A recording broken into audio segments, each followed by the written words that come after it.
Unfortunately, it's taking these horrible images that we are faced with every day. This is something that transcends politics or political opinions or anything. Like, these are starving babies, and this is entirely preventable, and we're allowing it to happen.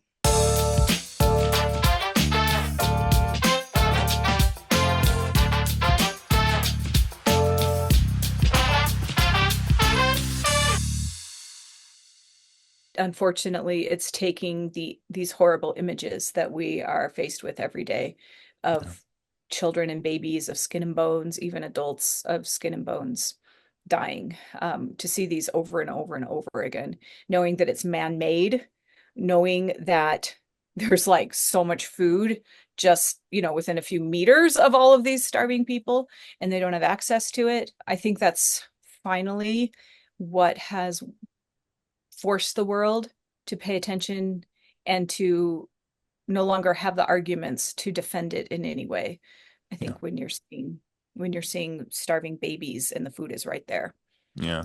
This is something that transcends politics or political opinions or anything. Like, these are starving babies, and this is entirely preventable, and we're allowing it to happen.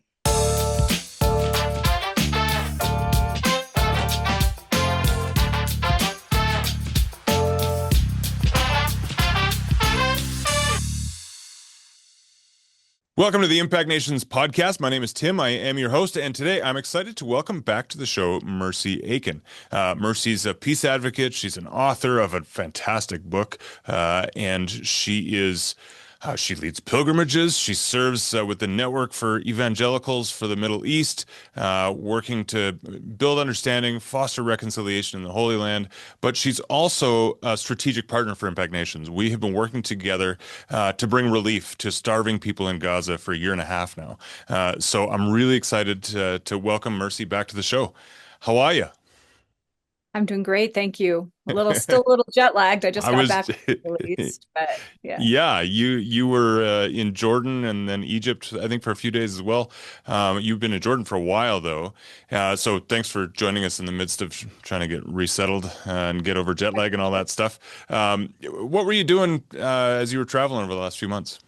Well, I was actually mainly in Palestine and Israel. That was where I was for a good 6 weeks, and then a little bit in Jordan, followed by a little bit in Egypt, because I'm getting ready to relocate over there. I'm going to be in Yeah. Jordan.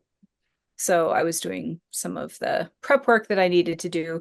But prior to that, I spent, a good 6 weeks in the occupied Palestinian territories in What was Bethlehem. that like? Well, I arrived on June 12th. It was Ben Gurion Airport. It was late afternoon, early evening.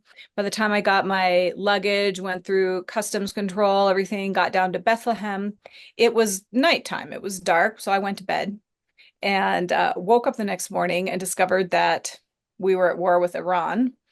Uh, Netanyahu bombed Iran just a few hours like after I got to Bethlehem. The airport in Tel Aviv was closed and everything in Bethlehem was closed. We were literally locked in. Like, there were no airplanes going in or out from Israel or even on the Jordanian side. Queen Alia Airport was opening and closing. The bridge crossing to get from Israel, Palestine to Jordan was opening and closing. Yeah. And basically we were locked in. So that was like, okay, welcome back to the Middle East. Yeah. So how did you spend your days being locked down like that? Well, I'm doing some research for a paper that I'm writing, so I actually gave me some good time to do that. Gave me some good time to catch up with some friends. I had arrived because I was going to be leading a pilgrimage with Peace Catalyst, Hmm. which is another organization I work with, Peace Catalyst International.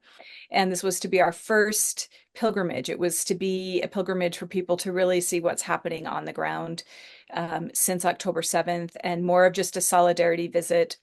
Israelis and Palestinians, like, we were going to go down to the Gaza border and meet with survivors of October 7th. We were going to Wow. also meet with, lots of little villages and places within the West Bank that are being harassed by settlers or whose homes have been demolished and things like that. So it was really just to show love and a listening ear and comfort to people who are suffering and very stressed right now in the Holy Land. That was to be our purpose. And so I land, then the war breaks out. And Yeah. so unfortunately we had to cancel that. Yeah. So there was That's also tough. some, yeah, there was also some planning time during under the lockdown as to should we cancel or not? Is this going to last just a few days or is this going to turn into World War III? I mean, no one really knew in Yeah. those days what was going to happen. Yeah.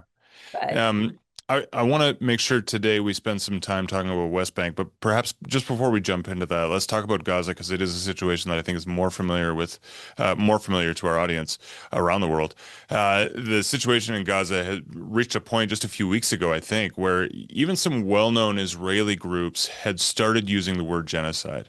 yeah, And it felt like this seemed to create a shift, or at least the public opinion was shifting around the same time. Have you noticed an uptick in support for the plight of Gazans in recent weeks? I think so. Yeah, I do think so. I think it's finally, unfortunately, it's taking these horrible images that we are faced with every day Yeah, of children and babies of skin and bones, even adults of skin and bones dying. To see these over and over and over again, knowing that it's man-made, knowing that there's like so much food just, within a few meters of all of these starving people, and they don't have access to it. I think that's finally what has forced the world to pay attention and to no longer have the arguments to defend it in any way. I yeah, think when you're seeing starving babies and the food is right there. yeah, You know, this is something that transcends politics or political opinions or anything. Like these are starving babies, and this is entirely preventable, and we're allowing it to happen. yeah. Allowing it to happen. We'll come back to that because I want to dig into that a little bit. Yeah.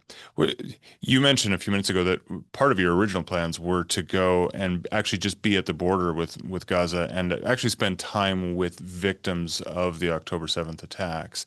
So obviously you are operating in compassion for just victims in general of the conflict in the region.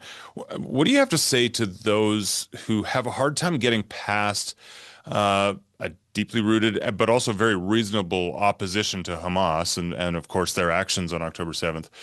And they're prevented from reaching a place of compassion because of their disgust with Hamas. They're really it's preventing them from reaching a place of compassion for the people of Gaza. Do you have kind of a I'm sure you run into that a fair amount. Do you have kind of a standard response or vein of response for that?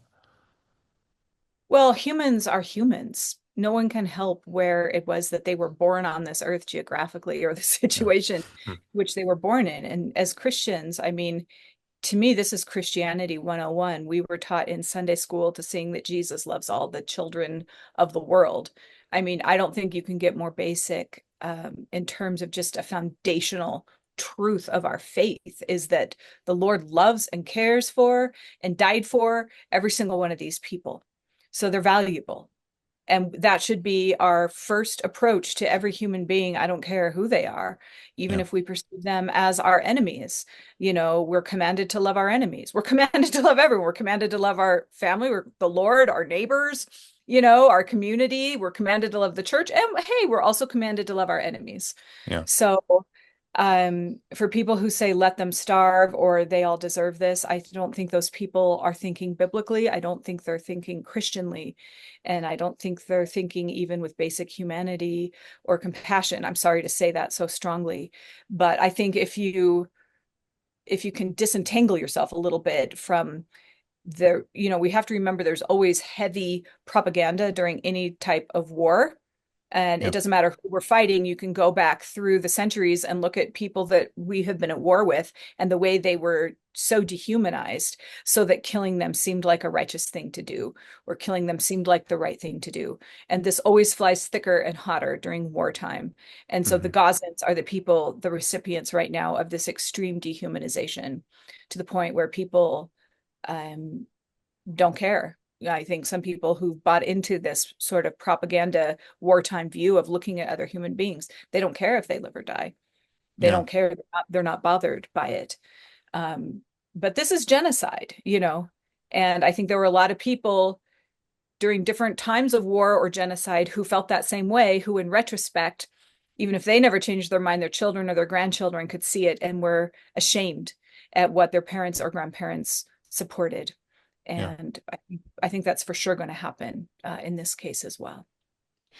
Do you have a series of questions or anything like that? Obviously, you're preaching to the choir here in a sense, like you've got a friendly audience with me, but I'm sure there are some listeners who um, are I don't want to be dismissive, but are I'll phrase it the way I did a moment ago. They're having trouble reaching a place of compassion for the people of Gaza because of long-held political understandings or what have you.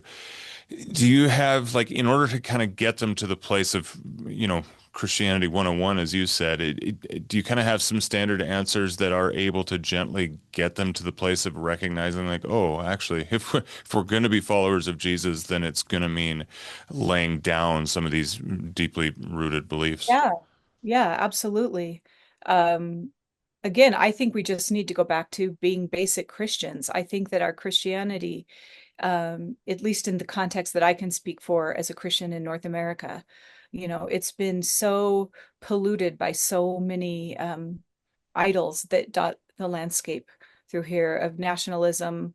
I think our love of militarism or the myth of like redemptive violence being the answer to Yeah, solve these problems, which in my view are not, they're anti-Christian.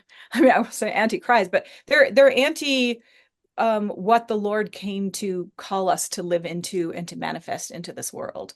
They yeah, are the ways of this world. They are not the ways of the kingdom. And so um, I've been interrogating myself a lot over the past, I don't know, decade or so. Like, what does it really mean to be a Christian? Like I want to, after a period of feeling very disillusioned with the faith, I'm at the point now where it's like, no, I love our faith.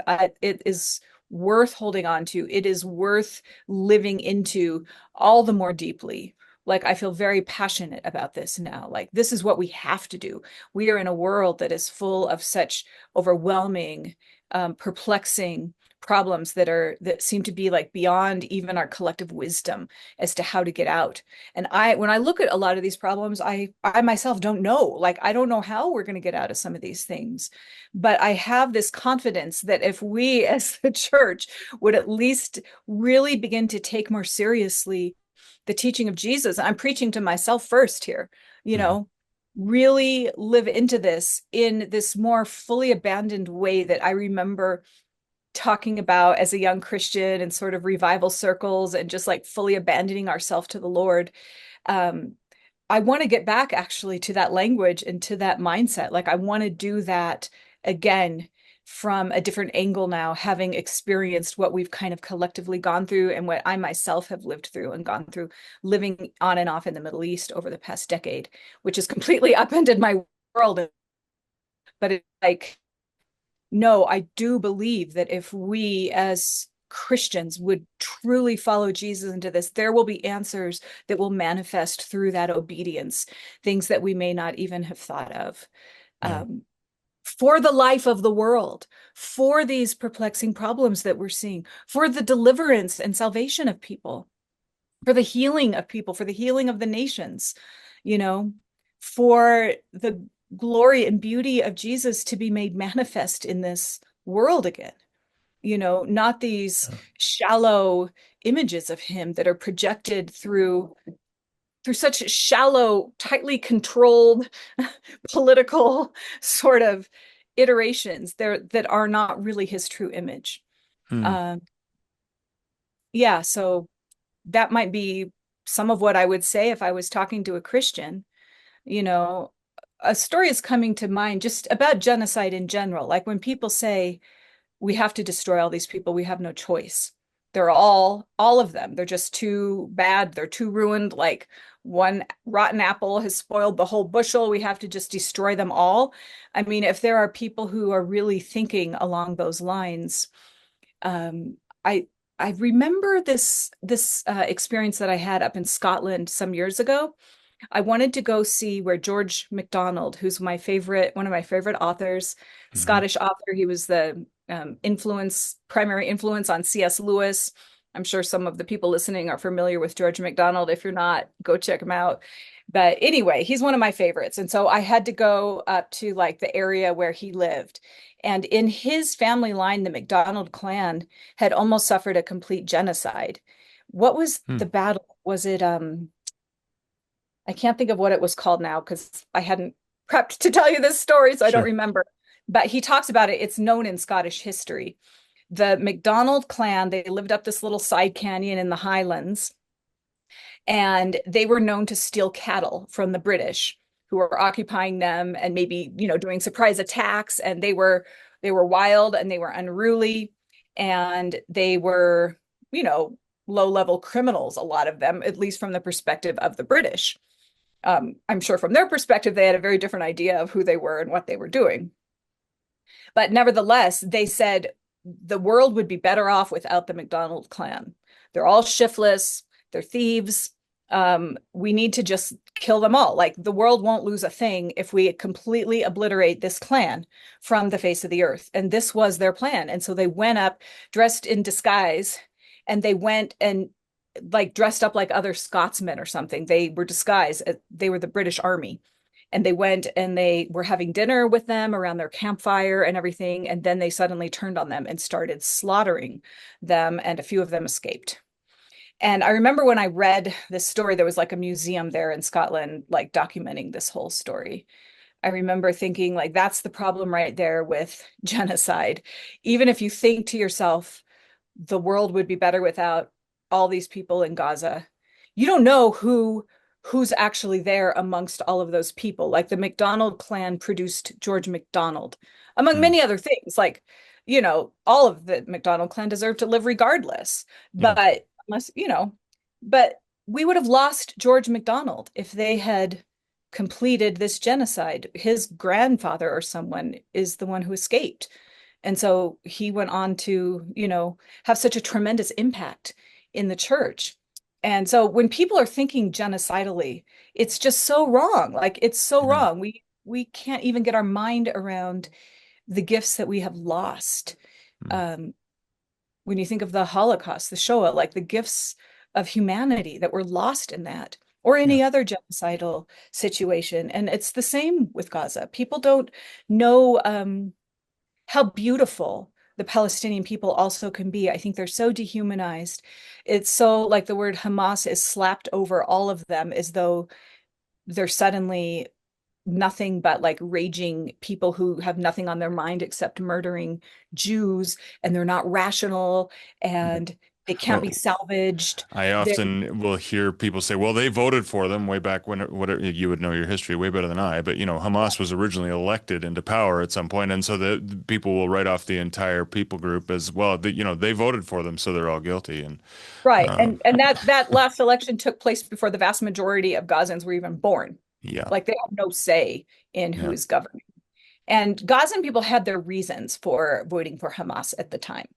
Um, they were they were much more devout. They were much more anti-corruption. Like the other Palestinian political parties were known for corruption, and hmm, Hamas was kind of like as a reformation party.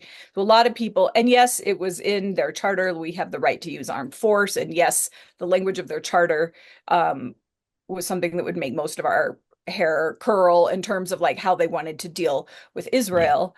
But for many of the Palestinians, that made sense also because these are people who'd been displaced, kicked out of their homes generations earlier, and had suffered a lot living under the military occupation of Israel. So, in their mind, of course, we have the right to use armed force against a party that's occupying us. So, this was their logic. It wasn't like they were, you know, coming into this like I don't know. It would make sense, I think, for many people if they lived in that situation and were Muslim, that voting for Hamas would have made sense. I'm not defending Hamas. I'm not saying they're good. I'm just trying to help people understand that there is a logic that would make sense to us, even if we were in the same position. sure, yeah. And placing ourselves in particular context is really important if we're going to try to better understand things and put ourselves in their shoes. Yeah. I want to come back to this idea of genocide for a second because um, one of the things we wrestle with regularly on this podcast is just biblical understanding. And there is biblical precedent for genocide when you look at the conquest of Canaan.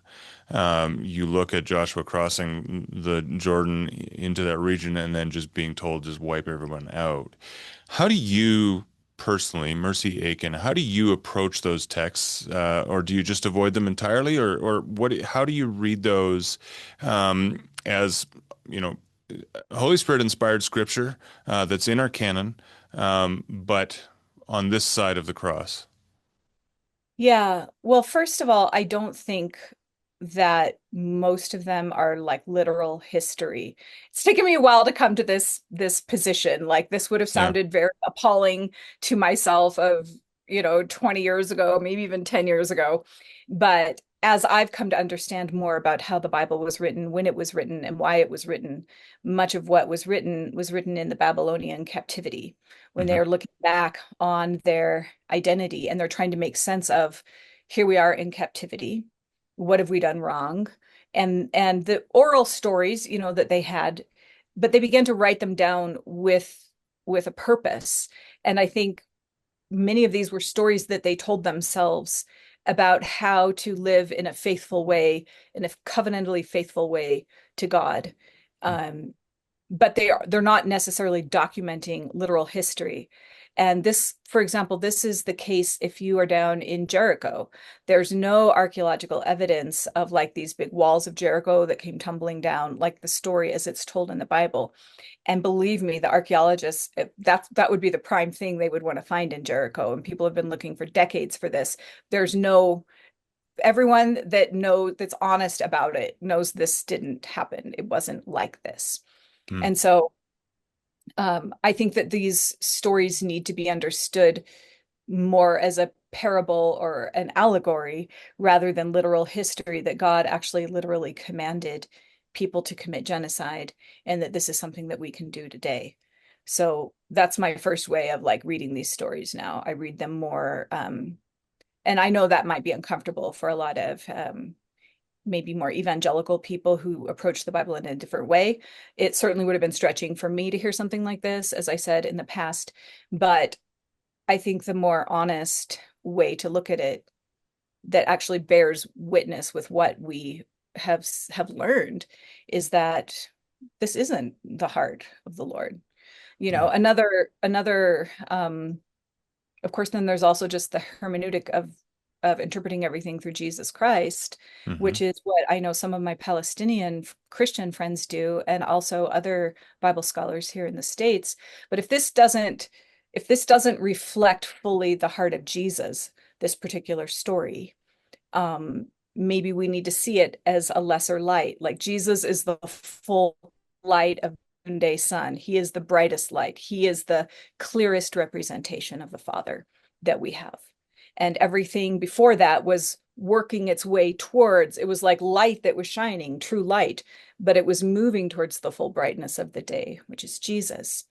And so in the lesser light, things might be seen a little less clearly when the light isn't quite as bright. Hmm. When the light comes in its full strength and full brightness, what looked like this shape or shadow suddenly looks completely different, and you realize it's something completely different than you thought it was. Yeah. Jesus said, he said, Moses said, but I say unto you, all who came before me are thieves and liars. No one has seen the Father unless they've seen me. These are the types of things he said. Challenging, it seems to me. He was challenging some of these earlier ideas. Moses said, but I say, the law said this, you've Yeah. heard it said, but I Yeah. say this. So he was clearly bringing people also into a higher and more perfect way to understand who the Father is. And Yeah. so that would be another reason right there. Could I imagine Jesus saying, I love support the that question. salvation, Yeah. of babies and destroy everything? No, I can't imagine. Could I imagine Paul? Like, what would the Apostle Paul say about all of this right now? I think he Yeah. would be appalled. I think he would rend his garments in front of the church. I think he would write a strongly worded letter. Not one of our favorites to read. So how do we, I don't know, apply a Christian ethic um, to those stories, or perhaps more importantly, how do we avoid just flattening them to, yeah, well, that's what the Bible says. Because it seems to me that at the very least, well, I don't think anybody would ever say, well, Joshua and his army did it, so we can too, sort of a thing. But there is, No, you hear if you people under, say that. I've heard people yeah, say that. Yeah. really, yeah, I mean, I've heard Israelis say things like that. uh, yeah, Yeah. interesting, yeah. Yeah. So I don't know. I guess it.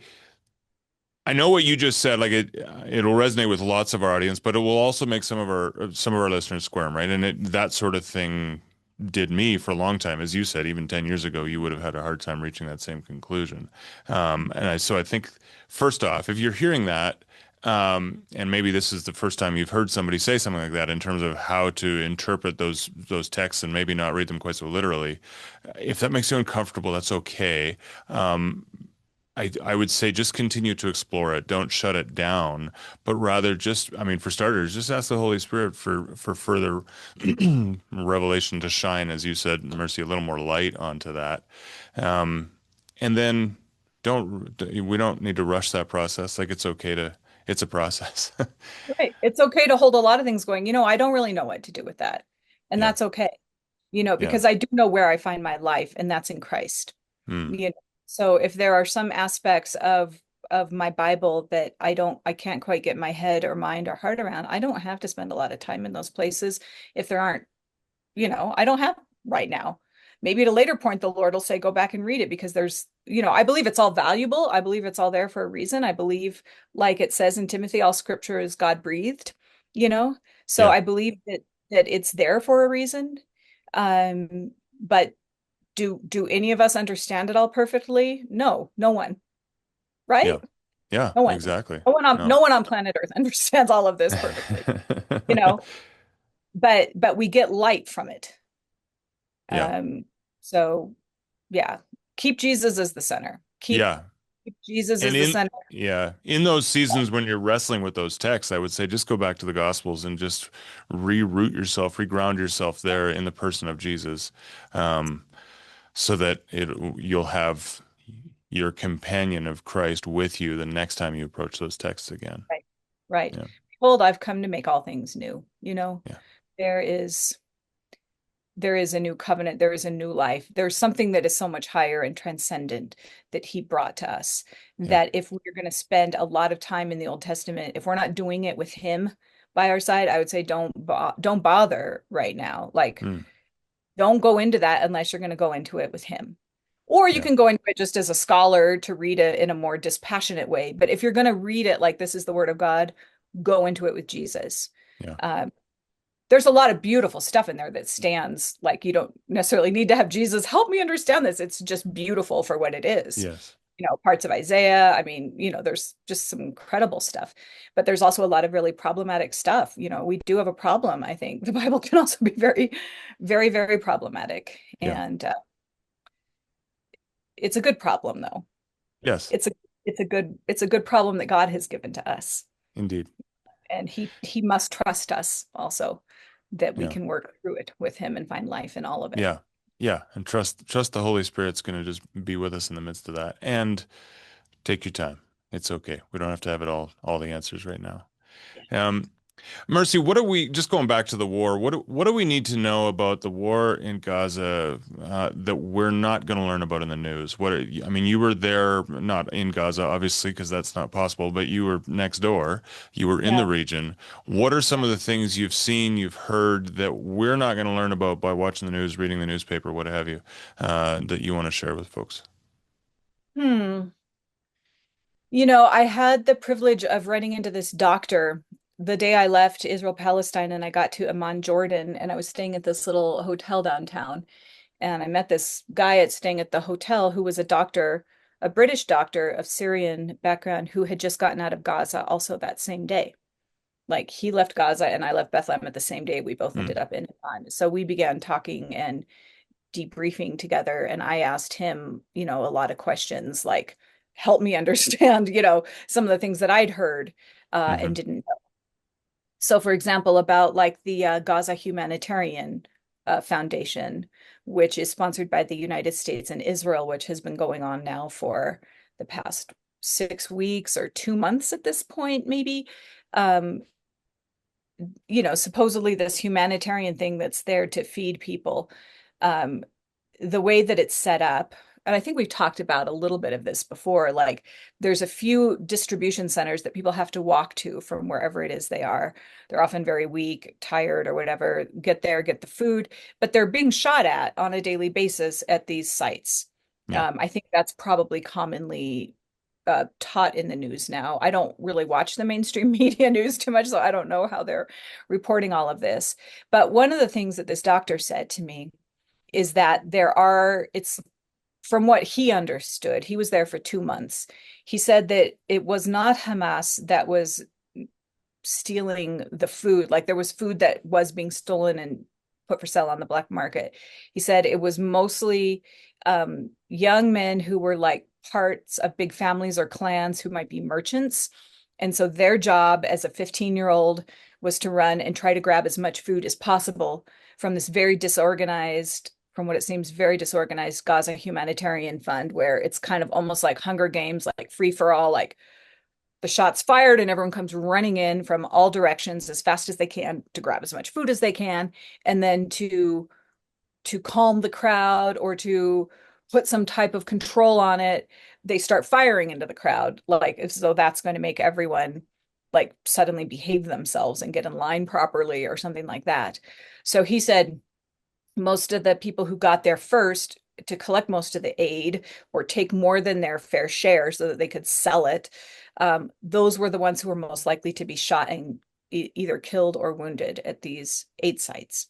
Hmm. So where people were being brought into the hospital, a lot of them were young men who had been shot at the aid sites, and this was why they had been shot, because they were running ahead to take more than their share of the Yeah. food, Hmm. and Yeah. that's how they were being killed. He said the mental health is just horrific there. He was there actually as a counselor to help people with their mental health. But people would say, I don't have time. Like, I don't have time to grieve the fact that my whole family was killed. And I have one son left who, because I'm so hungry and so thirsty that all I can think about every day now is just trying to survive the day, trying to find food to eat, trying to find something to put into my belly and my son's belly, like the only survivor of the family. Like it's like trauma beyond trauma on top of trauma, because this has been going on now for 2 years almost. Yeah. And talking about a population that was already very traumatized, already deeply in need of mental health counseling and help before October 7th. And Yeah. now everything that they have been through on top of it. I've talked with friends, even like the Christians in Gaza who are staying in the church, and several friends who've been there in that church and who have since gotten out have mentioned that they were disturbed seeing even like the violence that the Christian kids were doing with each other, um, violent behavioral problems. And these are kids who are Christians in a more safer area, the church, they're not being bombed and running from place to place. And they were saying like these kids really are going to need a lot of help and counseling. And then you think about the other children who are out there and what they're going through. Yeah. It feels like it's going to be monumental when this dust finally settles and we as international community of people who care come in and begin to try to help. I think it's going to be um, beyond anything that we can even imagine in terms of every single type of therapy and healing and ministry and prayer and support that's going to be needed for the people who survive this genocide. Yeah.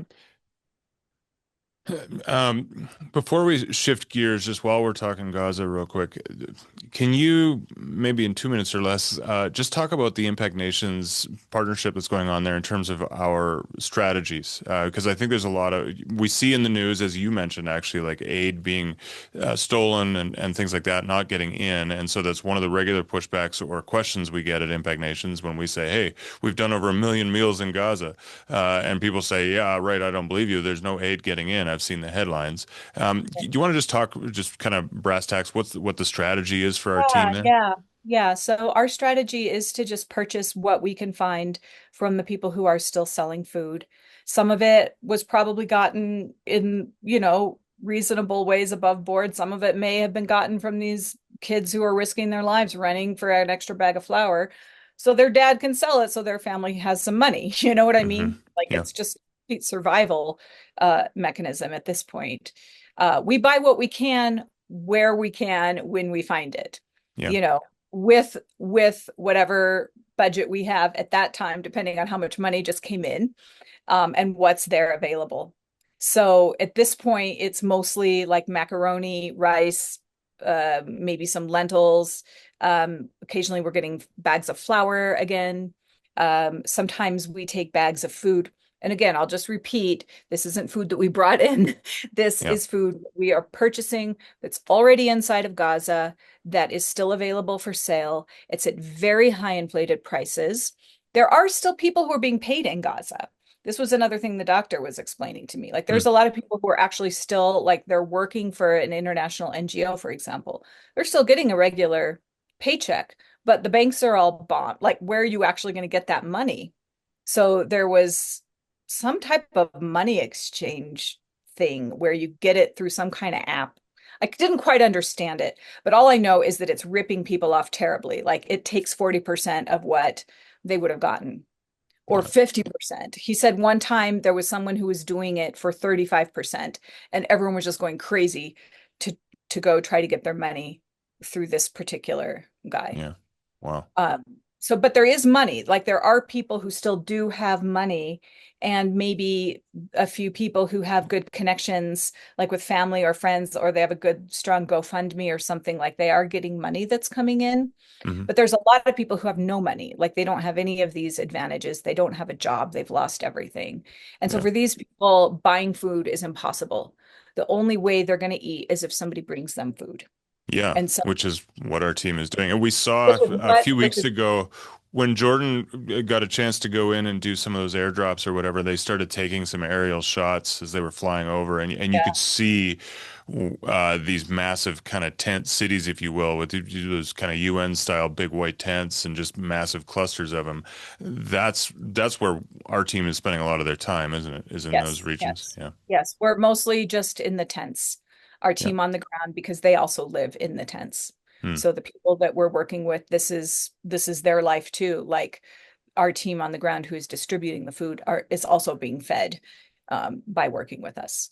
Yeah. And sometimes, as I said, we take bags of food. Sometimes we make meals. I was just talking with my friend in Bethlehem, who I work with on this Yes. project.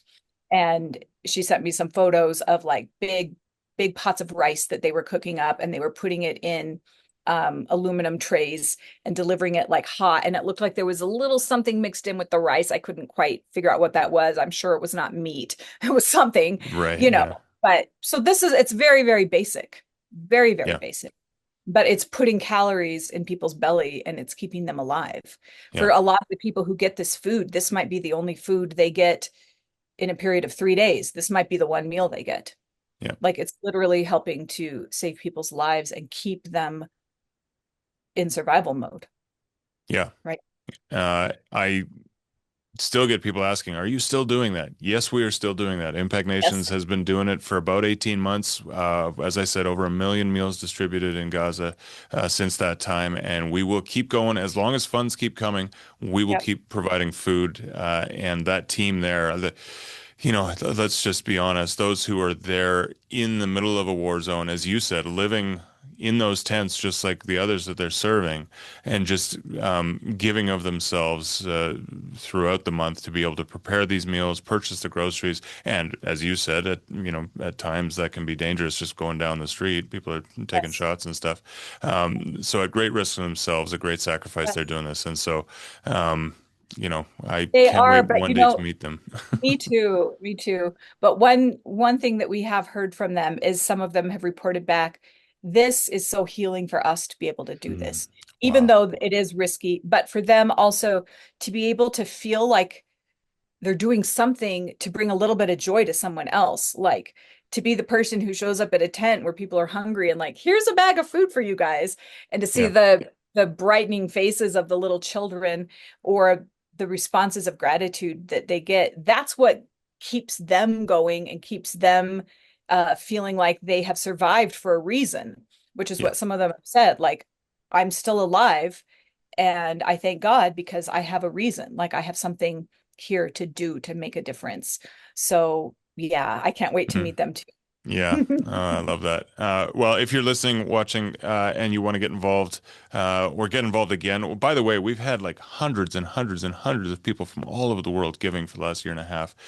If you want to keep going, we're going to keep going with you. You can just head to impactnations.com/relief-Gaza, I think it is. There's a giving form right there. Money comes in. We're going to get it into Gaza, and it's going to turn into food, as you said, calories and bellies. So thank you so much for all who have given and continue Yes. to. We thank you. Thank you so much. It's just such a joy to have you a part of the Impact Nations family. All right, so let's shift gears here for a second, Mercy. You've also been observing some troubling trends in the West Bank. Can you tell us what's going on there right now? What do we need to know?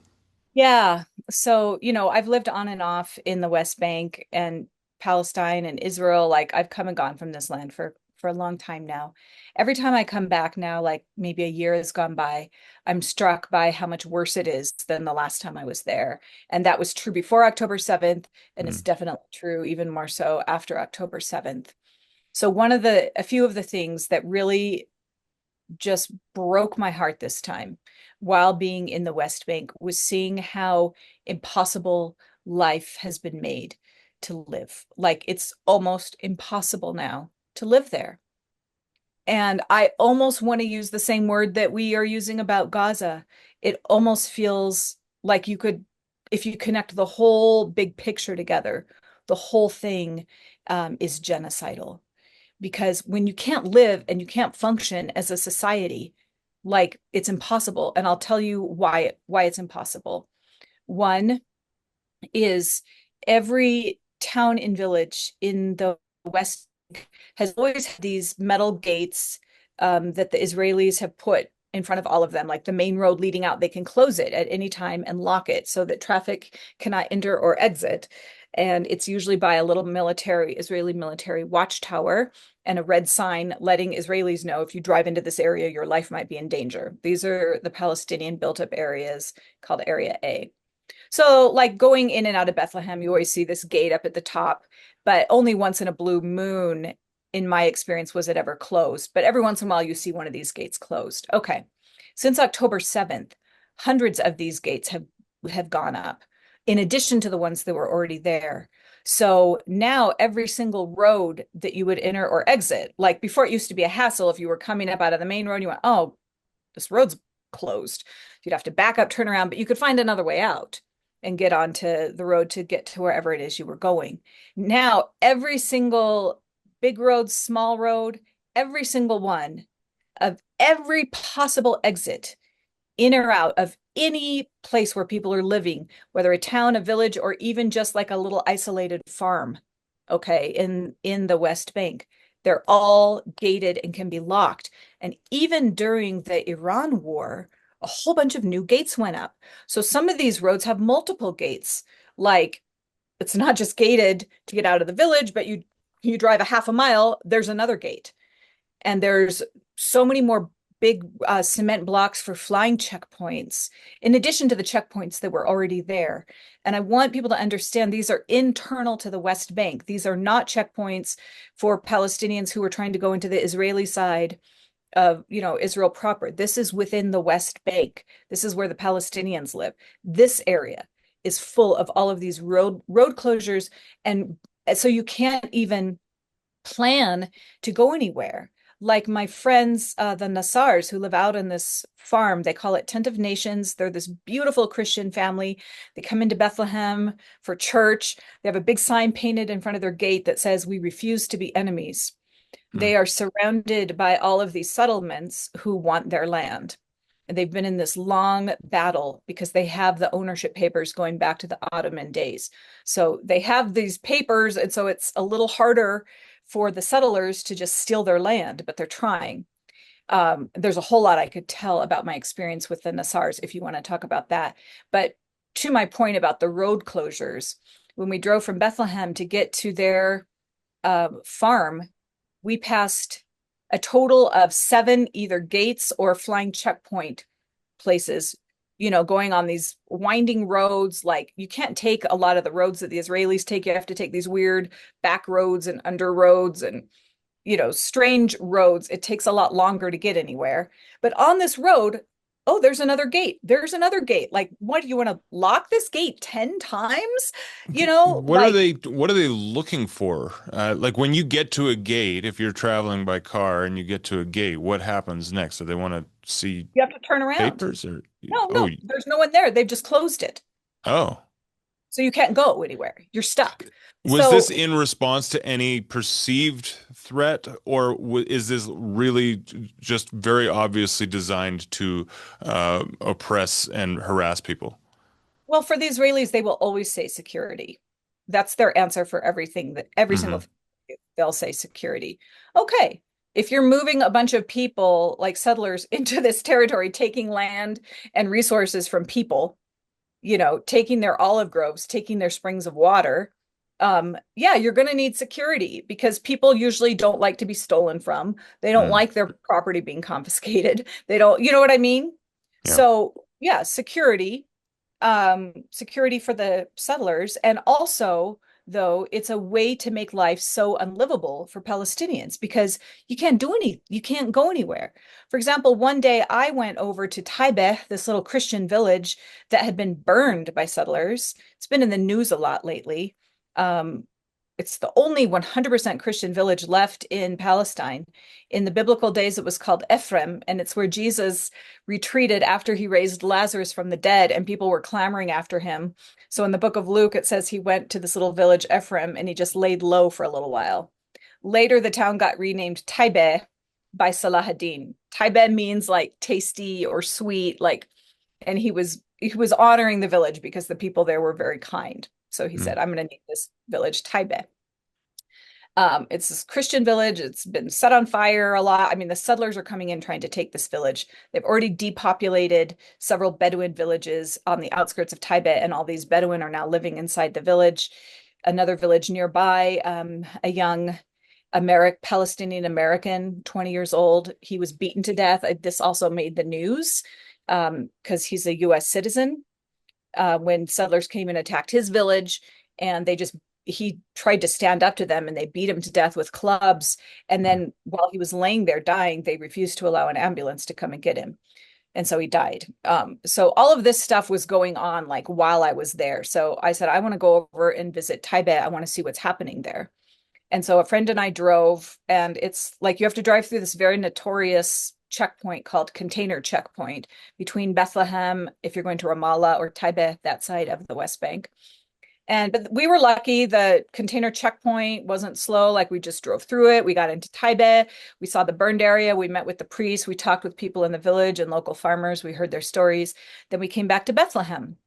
And then a few hours later, I went and was at a coffee shop with another Palestinian friend. And while we were talking, he kept saying, I'm sorry, one of my friends is trying to get back into Bethlehem. He went to Ramallah today and he got stuck at Container for 3 hours.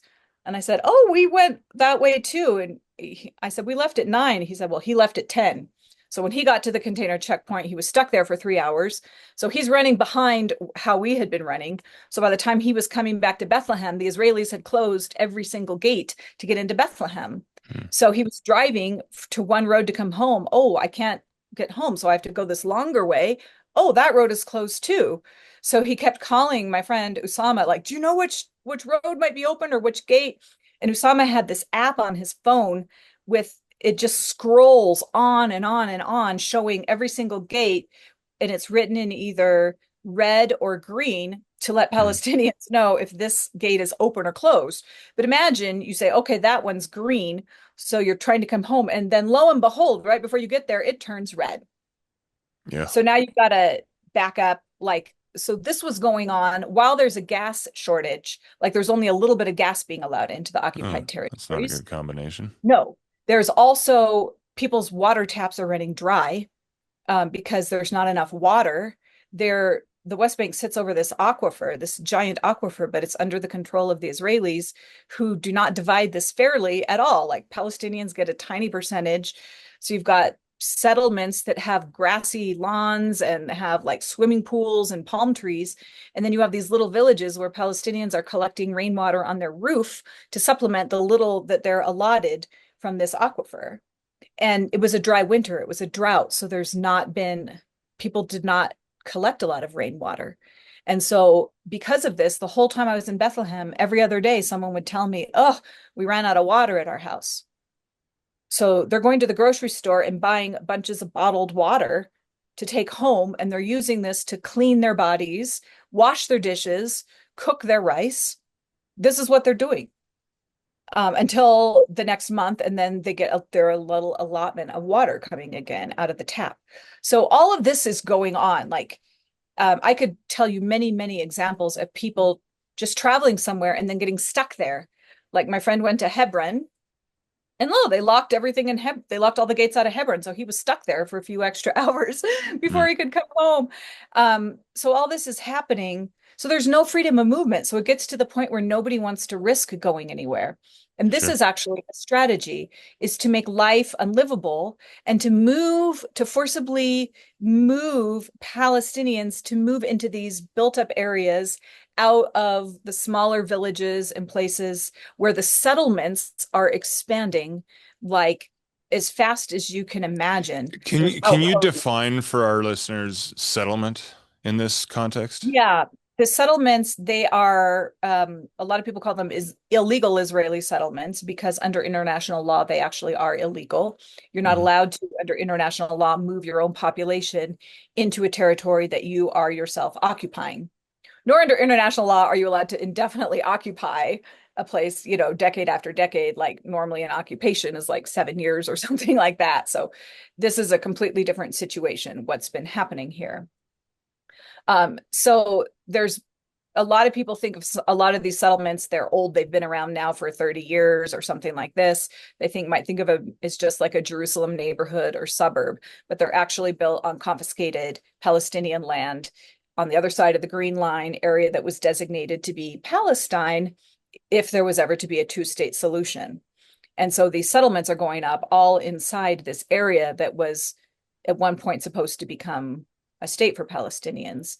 And the settlements are created very strategically to block off and to separate and dissect the continuity of land in the West Bank so that people now, for example, it's already cut in half with the expansion, which was just passed in Israel a few days ago, of two settlements, one outside of Jerusalem and another one in Jericho. And there's this open area right here in between. They're going to build the settlement. So it's basically one solid city from Jerusalem going all the way down to Jericho, completely built up settlement area, which will effectively cut the West Bank in half. Now you're going to have the southern half and the northern half. And so the settlements are used in this way, like strictly to go in and disrupt like the normal flow of life in It's certain very areas. strategic. Yeah, so that people are more cut off from each other. They can't be around each other as much. And now when you have all these road closures, people are becoming more isolated within their own communities because it's too risky to venture out because you don't know if you're going to get back or when you're going to get Yeah. back. So I want to let this lead into the second point I wanted to make, which is the deliberate strangling of the economy, which has been going on for a long time in the occupied territories, but I've never seen it as as um as just bereft, like uh as broken as it is now. So you have like, here's one way it's strangled. If you had a job, if you live in Bethlehem and you have a job in another little village, guess what? Getting to and from work now, you may or may not be able to do that because you don't know if you're going to be able to get in or get home. Yeah. Okay. Um, Another thing is a bunch of people who had jobs working on the Israeli side of the wall in Jerusalem. Maybe they worked as construction workers, or maybe they're Palestinian and their cousin has a pizza shop in Jerusalem and that's where they work, or whatever it is they do. They had passes, they had to go through the checkpoint early in the morning. It was a big hassle as it was, but 97% of those people lost their jobs after October 7th. So you have this higher unemployment from people who used to work there. Then you have UNRWA, the UN agency for Palestinian refugees. And on October 7th, some months afterwards, Israel alleged that maybe 11 or 12 of these fighters, Hamas fighters, had been UN workers. They worked for UNRWA, without really offering concrete proof. It does seem that probably that was the case with some of them, but maybe not even as many as 12. It could have been 3 or 4, whatever. But some of them were part of Hamas and they took part. What happened on October 7th? As a result, the United States cut all of its funding to UNRWA, and the UN or the EU did for a while too. So it has much less of a budget now than it used to have. And this agency provides crucial services for a lot of the people who are most poor living in these refugee camps in occupied territories, including schools and hospitals, and it employs people. So people are losing their jobs and services, and also any financial benefits that they might have been able to get. They've lost that. Another thing is that the Israeli government collects tax from the Palestinians in the occupied territories. They're the ones that collect the tax, not the Palestinian Authority, the little kind of makeshift pseudo government. Mm-hmm. Israelis collect that, and then they give the money to the PA. So they control the taxes. The taxes go to them, and then they dole it back to the PA. If the PA isn't performing the way they want, they withhold these taxes. And so the PA then can't afford to pay the people that work for them. So since October 7th, some months may go by, a few months in a row, where none of that tax money is given. So nobody's getting a salary. And then maybe they get 30% one month. Maybe one month they get 70%. Then the next month they don't get anything. So this has been going on. This has been a strategy that's been going on for years, but since October 7th, it's been way increased. Yeah. Then you have no tourism. Okay. There's no one coming into a place like Bethlehem. So everyone who, if you drive a taxi, you work in a restaurant, you work in a hotel, whatever it is that you're doing, you're not. And so all of this compounds one thing on top of the other to the point where I'd never seen such extreme poverty and stress in the lives of my friends, especially in the refugee camps, where I would visit people who've hosted me many times in their house for like an iftar dinner, which is the Ramadan. It's like the breaking of the fast in the evening. And they were always poor. Maybe we would sit on the floor on pieces of newspaper and we would eat, a simple dish of rice or something like that. But some of these people now, when I went to their houses, I found out they had no water in their tap, and they had like one thing in the house to eat, like some macaroni. Like they themselves, and I thought, am I in Gaza? Like they have no water and they have no food. And I could see in the eyes of my friends, people who have long held what they call in Arabic sumud, which means like long suffering, steadfastness, like we will bear up under it with patience. I think the best translation would be long suffering, this resilience to just bear up and keep going and endure it. This sense of sumud, I could see that it was drained in a way that I'd never seen before in the eyes of so many people who up until now, through their whole life, under very difficult circumstances, had kept hope. And I saw that this hope is really crushed because they're going through all of this against the backdrop of Gaza, where many of them have friends and family members and people that they know and care about who are living there. And it's only 40 minutes away, and they're seeing what's happening there. And you've got settlers moving in as fast as they can. You have these new armed settler militias, armed by Ben-Gvir, who works in the Netanyahu government. He's one of the most famous of the extremists. He created a bunch of settler militias. They're like part of the IDF, but not exactly. He basically just gave a bunch of guns to settlers and gave them like the right to go out with a certain type of authority now under the government with these guns.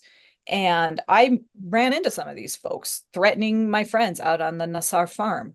They took part of their land and they put a little watchtower and a big Israeli flag right on the property of my friends, the Nassars, not even on the edge of it, on Oh, their property, they yeah. put a watchtower and an Israeli flag, and they had a little micro settlement on a hill, and they planted all these huge surveillance cameras all around the edges of their property so that you were being watched by them 24/7.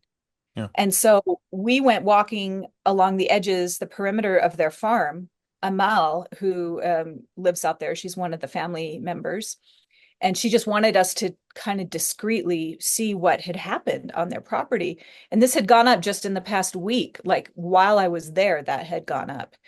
And I discreetly took a photo with my phone, and I was trying to get a picture of it through the trees, and like Yeah. before we knew it, this militia group was barreling down the road towards us with their big guns and their masks, They yelling at don't want us. it being documented.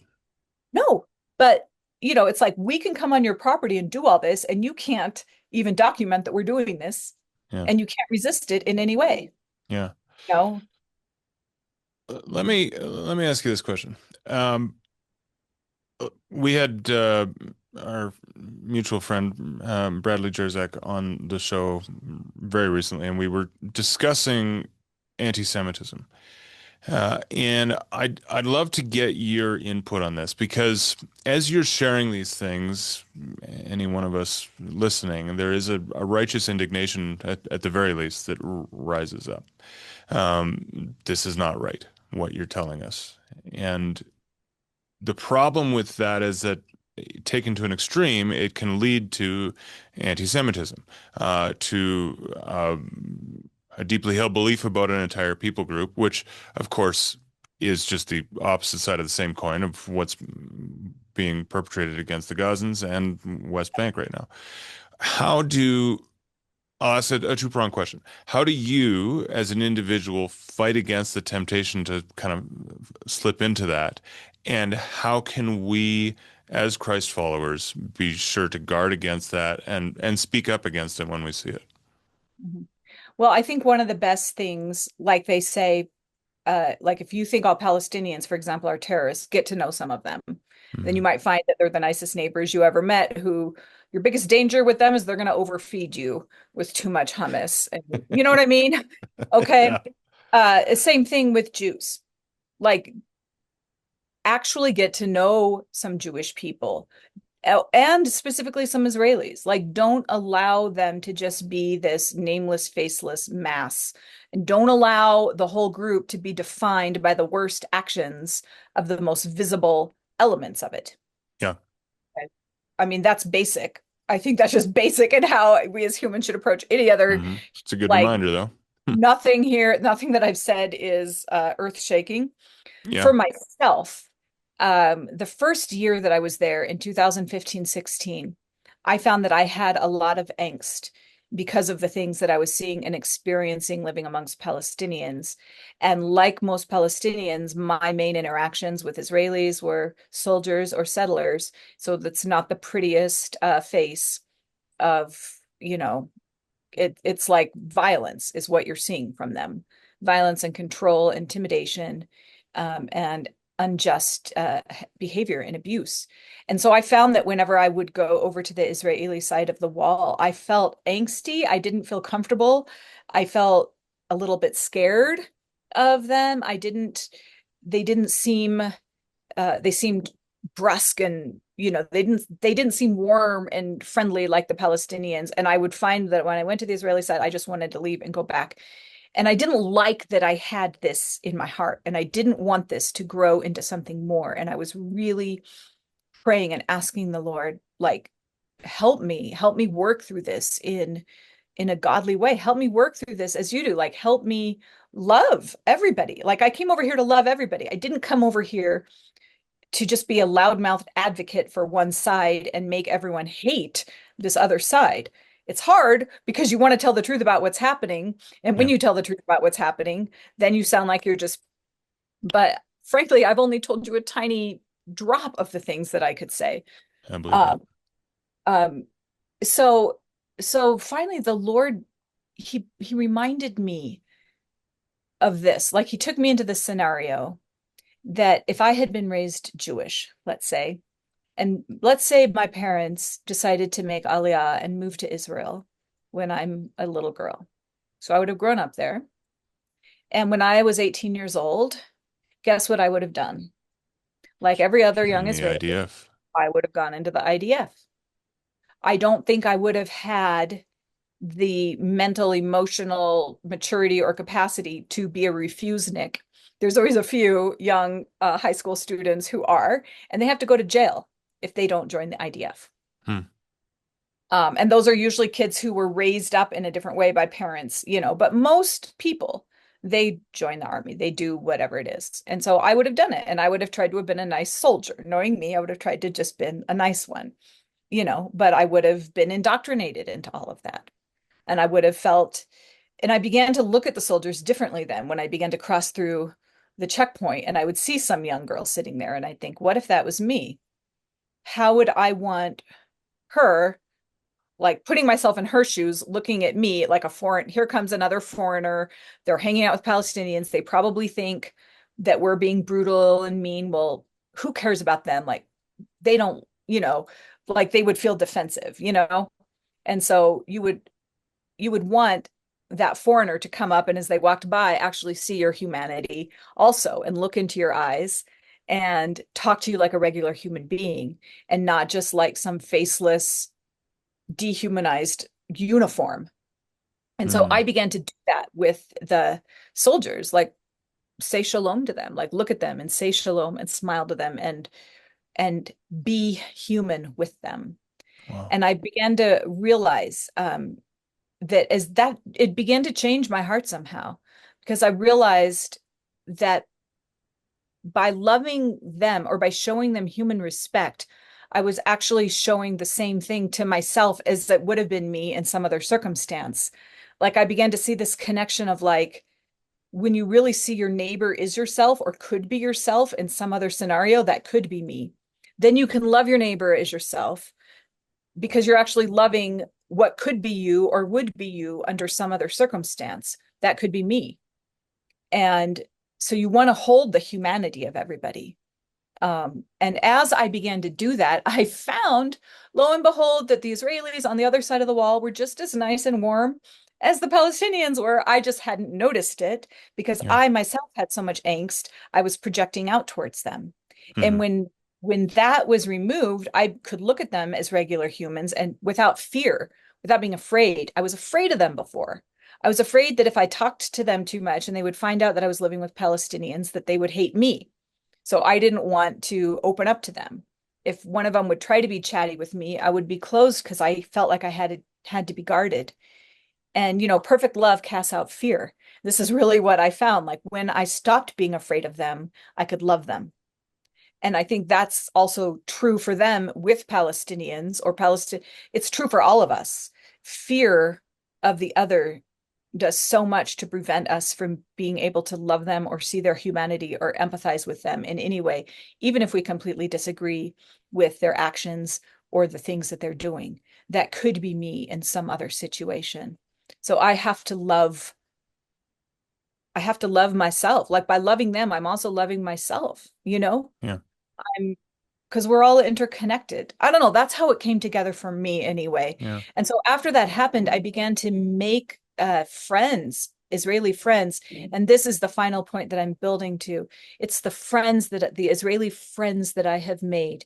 That's what keeps me sane. That's what keeps me from falling into um, to like feelings of hatred or anger, Yeah. resentment, um, just extreme frustration. I think of my friends like, no, I love them.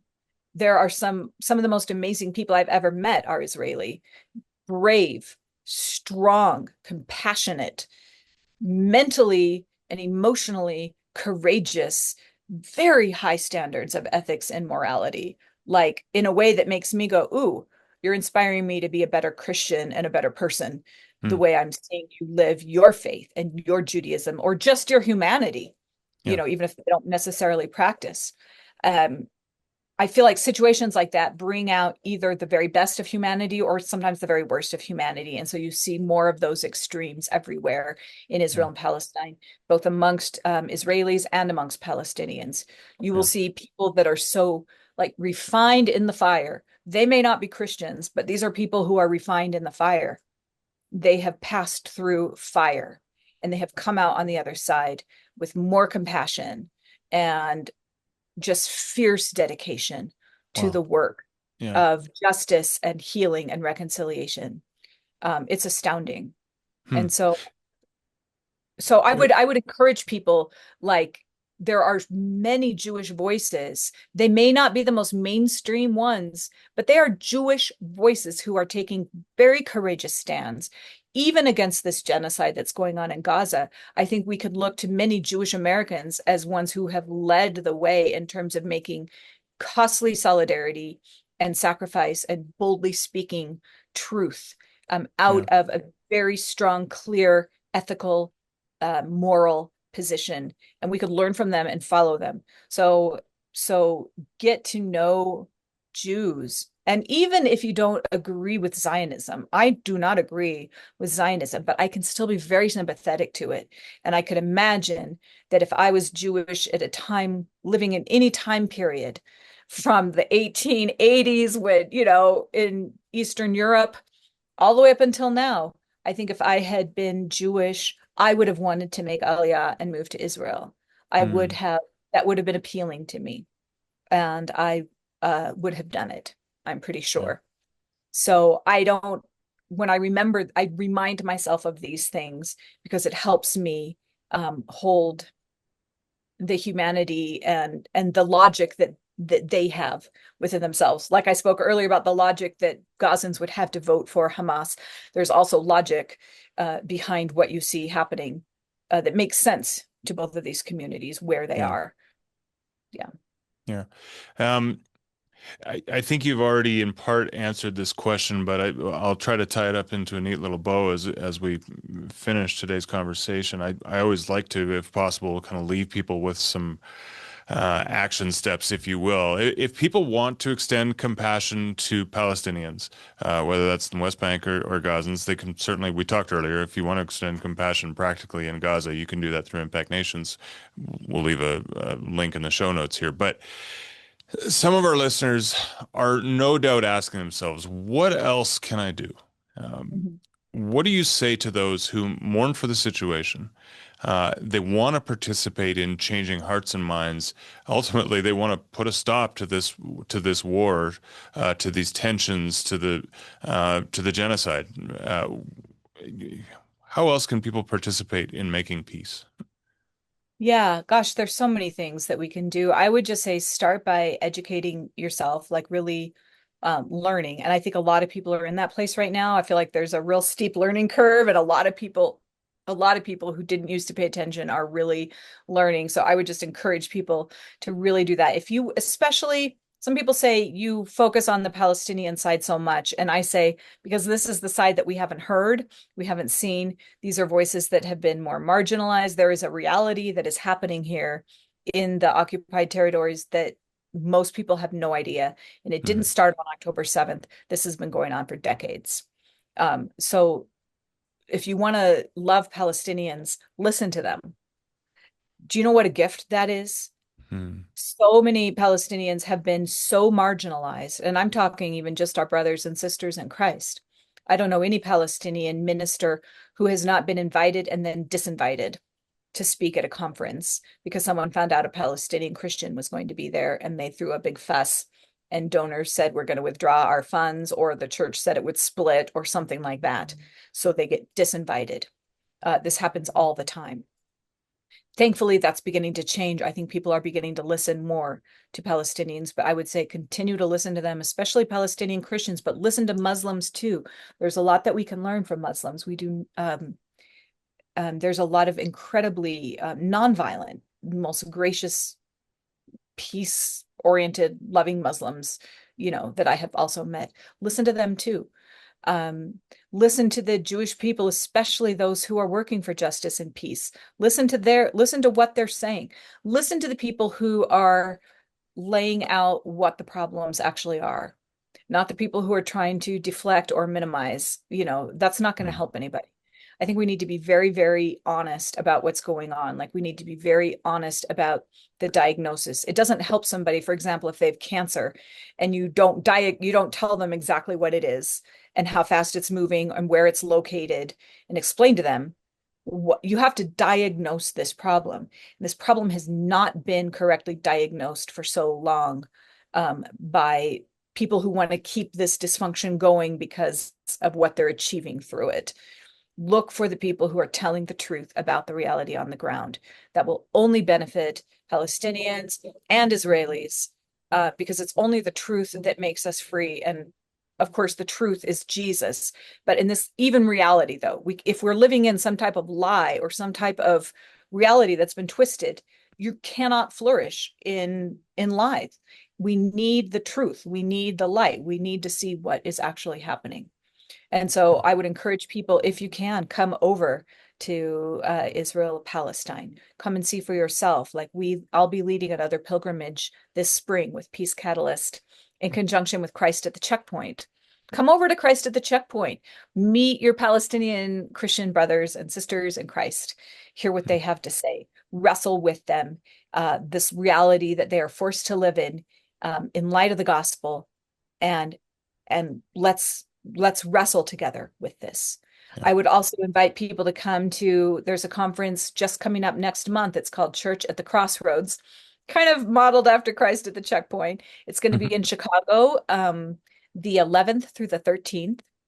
It's not too late to register and come. There's going to be just a ton of top-notch speakers. Everyone from our friend Brian Zond is going to be there. Mm. Munther Isaac, who did the very famous sermon about Christ in the rubble, the first Christmas of the genocide. Many, many wonderful speakers and ministers will be there, and many of them Palestinian. I'll be there.